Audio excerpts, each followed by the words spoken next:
O disco intervertebral é uma peça-chave na engrenagem que é a coluna vertebral. E nesse vídeo eu vou falar um pouquinho para vocês sobre a anatomia do disco, sobre as funções, sobre como o disco varia de acordo com cada região da coluna vertebral e, claro, dos problemas decorrentes do envelhecimento dessa estrutura anatômica tão importante. Eu sou o Dr. Roberto Gottfried, médico ortopedista, especialista em cirurgia de coluna, e hoje vamos falar sobre esse cara aqui, o disco intervertebral. Bom, como o nome já diz, o disco intervertebral ele fica entre duas vértebras, né? Então a vértebra de cima, a vértebra é osso, tá, pessoal? A vértebra é uma estrutura óssea, vértebra de baixo, as vértebras são duras, feitas de osso, mas o que confere movimentação para a coluna é justamente o disco que separa as duas vértebras, ou seja, o disco intervertebral. Então, aqui a gente já consegue ter de cara uma das funções do disco, né, que é a transmissão de carga entre as vértebras. Então, se a gente fica de pé, existe uma carga que é transmitida principalmente pelos discos e pelo corpo intervertebral, por toda a coluna, transmitindo para a bacia e para as pernas. Segunda função dos discos é, claro, a mobilidade, né? Então, imagina se isso aqui fosse tudo osso, obviamente seria uma estrutura rígida, sem movimento. Agora, com os discos, nós somos capazes de curvar para frente, curvar para trás, curvar para os lados e ter também um pouco de movimento torsional. E o que confere para os discos essa elasticidade?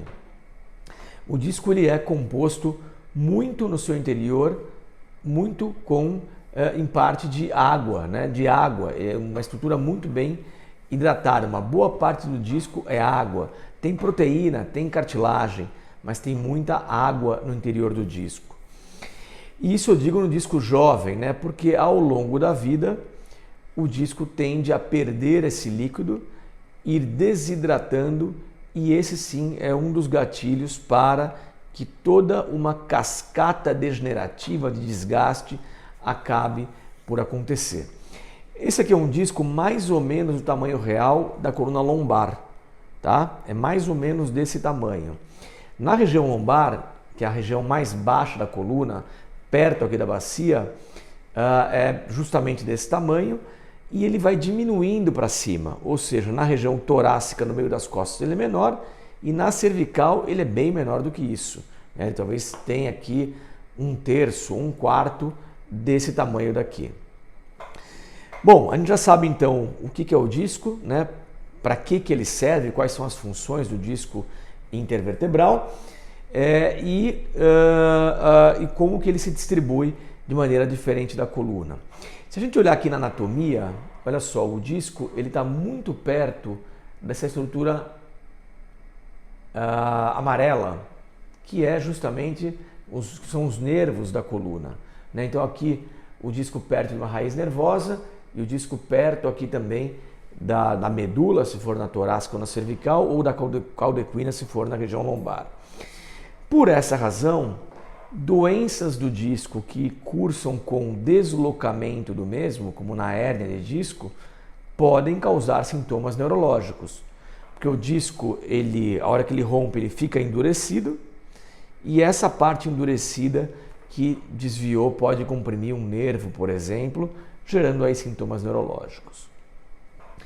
Muito bem, então como é que o disco se comporta ao longo dos anos? Eu falei um pouquinho já aqui que o disco na criança, no jovem, adolescente, no adulto jovem, ele é bem hidratado, que confere bastante elasticidade, mas com o passar do tempo ele vai perdendo líquido, ele vai se tornando mais ressecado, e aí que vem o problema, porque ele pode ficar mais frágil, ele pode trincar em volta, e uma dessas trincas pode abrir e pode expulsar um pedaço do disco. Esse deslocamento de uma parte do disco é a chamada hérnia de disco, e a depender de onde essa hérnia ocorra, ela pode comprimir um nervo e aí trazer sintomas neurológicos, que é dor no braço, se for na cervical, com formigamento, choque, ou dor na perna, também com formigamento, choque, às vezes perda de força, em uma ou em ambas as pernas. Muito bem, e como fazer para ter um disco saudável durante a vida toda, né? Bom, infelizmente não existe uma regra mágica para isso, porque a tendência de todos os discos é ir gastando ao longo da vida.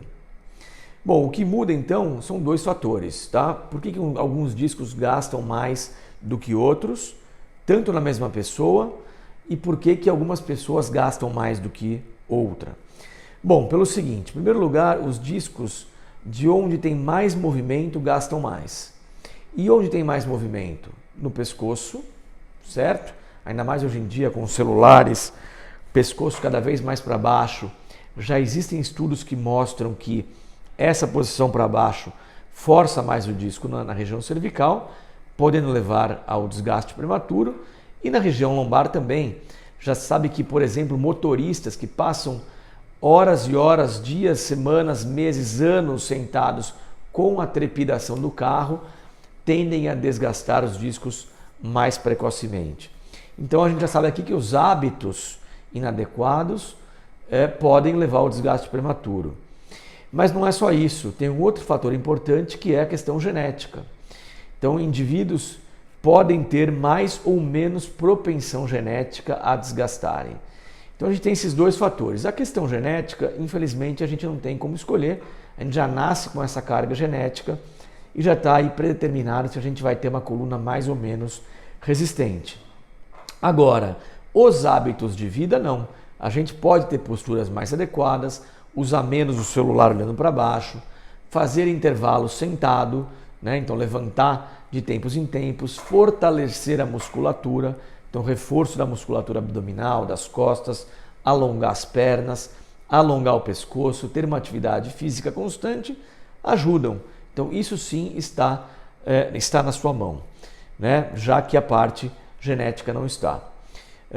Então é basicamente isso, né? Saber que todo mundo vai envelhecer, todo mundo vai ter desgaste dos discos, uma parte desse desgaste está geneticamente pré-determinado, outra parte não, ela vai sim depender de como você cuida da sua coluna, de acordo com essas posturas que eu citei aqui, né? O que a gente pode, o que a gente não pode fazer, para que a gente tenha discos mais saudáveis.